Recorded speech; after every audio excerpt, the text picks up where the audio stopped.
Chapter 1. A Town of Tall Pines.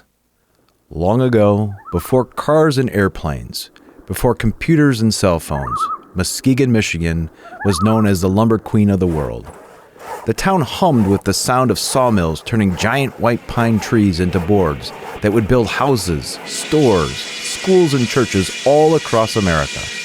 The tall pines had stood for hundreds of years in the forests of Michigan, but now they were being cut down to help build a new nation. The Muskegon River was like a highway for the trees. In the spring, when the ice melted and the water rushed fast, men called log drivers floated the giant logs downriver to the sawmills. These men worked hard and risked their lives balancing on the slippery logs with long poles to keep them from getting stuck or jammed. One of those sawmills belonged to Mr. Sorensen, a kind but worried man who had spent his life building his mill. He was proud of the work he did, proud that his lumber helped build homes in towns far out west where new settlers were arriving. But this spring, Mr. Sorensen was in trouble. He owed money to the blacksmith, the shopkeeper, and even the feed store.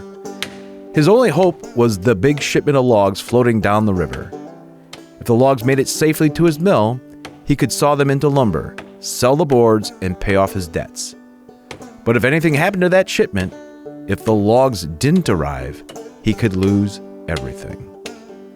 That's why Mr. Sorensen hired Fred Hansen, a young man who had grown up in the logging camps.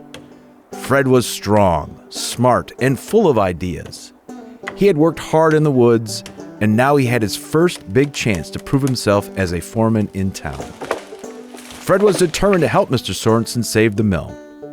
And maybe, just maybe, win the heart of Mr. Sorensen's daughter, Annie. Annie Sorensen was kind and clever. She helped her father keep the mill's books, writing down every penny they earned and spent. She loved Muskegon with its busy sawmills, its ships on the lake, and its smell of fresh-cut pine. But Annie was worried too. She knew if the logs didn't arrive, her father might be forced to sell the mill.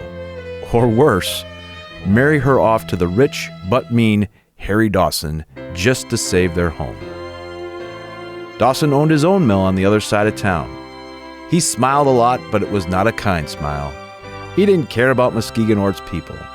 All Dawson wanted was more money, more power, and Annie's hand in marriage. As the town waited for the river drive to arrive, the air buzzed with excitement. The ice was gone from the lake. The river was running high, and everyone knew the logs would come soon. Fred checked the ropes and tools. Annie finished the books and looked over the water. Mr. Sorensen prayed his luck would hold. And somewhere nearby, Harry Dawson and a crooked log pirate named Gilmer whispered their wicked plans. The tall pines were coming down the river. The future of Muskegon and of Fred, Annie, and the Sorensen mill was riding on the flow.